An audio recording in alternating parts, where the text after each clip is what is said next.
Hello Year 4. This week I'm going to start reading you a book which is set in Roman times. It's called Pompeii. And Pompeii is a town near Herculaneum in Italy. You might be able to see it on this map. So let's begin. Chapter 1. A Warning. February the 5th, AD 79. It was a cold February morning when the people of Pompeii were woken by a dull rumble. Dogs suddenly leapt to their feet and began barking in the street. At the baths, the surface of the water trembled, even though there were no bathers there at this hour to disturb it. As people clambered out of their beds half asleep and confused, several sharp cracks rang out as if a slave were breaking up stones. But it was too early for anyone to be working. One or two people ran to their doors and saw that the temple of Capitoline Triad had been damaged. Stones lay in a pile of rubble on the ground. One of the statues had lost its head, and a few of the central columns had long, angry cracks running down the middle.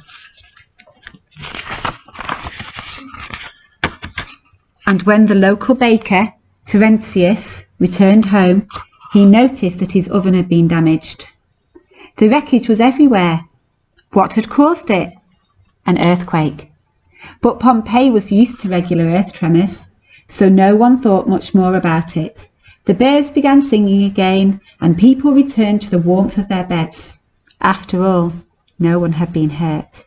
Not yet. Chapter 2. Vesuvius Comes Alive. August the 24th, AD 79. So a few months later. The morning started furiously hot, even hotter than a normal August day. But Pompeii's market traders wasted no time setting up their stalls in the Forum. No one spared a glance for the temple of the Capitoline Triad. Repaired by stonemasons months ago, most people had forgotten it had ever been damaged. From under the shade of a leafy plane tree, a few curious citizens looked on as a wealthy lady paraded through the square in the comfort of her carrying chair with her slaves in attendance. She gazed at the traders busy preparing for a day of good business as they laid out their wares under the watchful eye of a statue of Mercury, the god of commerce. A shoemaker put out his tools and wine merchants lined up their flagons. Fabric, pottery, wool, bread, honey. Thanks to the ships that came to the nearby port of Puteoli, everything was on sale here, as long as the browsers had a few coins in their pockets. No one noticed that the sun was looking unusually hazy in the sky. By 10 o'clock, the market was in full swing. Traders called out their wares, slaves wandered from stall to stall, buying everything on the day's shopping list. Mackerel, fresh caught this morning. Best quality cloth, perfect for summer robes. Fresh fruit, apricots, pomegranates, pears.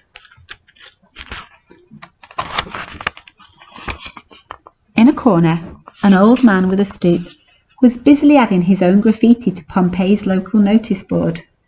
A city wall. With no telephones or postal service, this was the way most people in Pompeii left messages for each other. But this man wasn't happy with what he saw on the wall, and he decided to say so. "Oh, wall," he wrote, "I can't believe you haven't fallen down under the weight of all these boring messages." He rubbed his hands in satisfaction and turned away. But then his chisel slipped and fell with a clatter to the ground. His eyes were fixed on the horizon as he raised a limp finger to point at what he saw. A blind beggar brushed past him, looking for a few spare coins, and walked into his outstretched arm. "Give me half a chance, mate. What are you doing, sticking your arm out like that? Could cause an injury." But the old man didn't reply, so the beggar moved on, frustrated, still rattling his arms plate. Finally, the man seemed to come to his senses, shouting frantically to the people around him. Passers-by looked around over their shoulders until they realised what he was pointing at.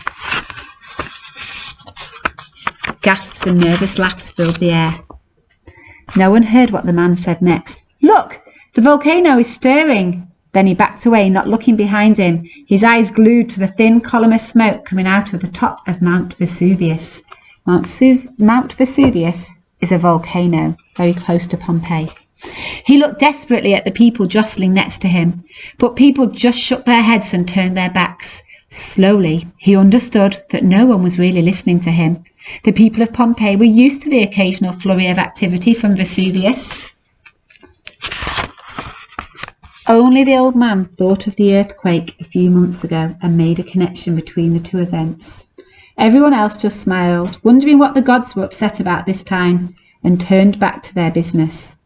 In his haste to get away, the man stumbled into one of the open aqueducts and kicked his way up the stream of water. As he ran, a large flake of ash fell onto his tunic as softly as a flake of snow. He brushed it away, leaving a dark smear across the pale linen.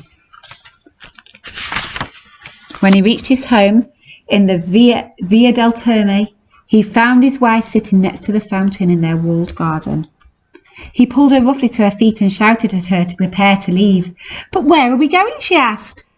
"Away from that," he shouted back, his finger pointing at Mount Vesuvius in the background. Without a word, his wife hurried indoors. An hour later, they were hurrying down the street towards one of the city gates, the Herculaneum Gate. From a doorway, a woman was calling her children to come inside. She shook her head as they passed. "We're taking shelter," she called out. "With luck, we can sit this one out."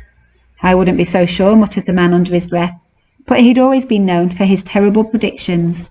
No one, except his wife, ever believed they would come true. And I'm going to leave it there for today. We'll read the next part next time. But this book is actually based on real events. And if you get time, just look up Pompeii online and see what you can find out.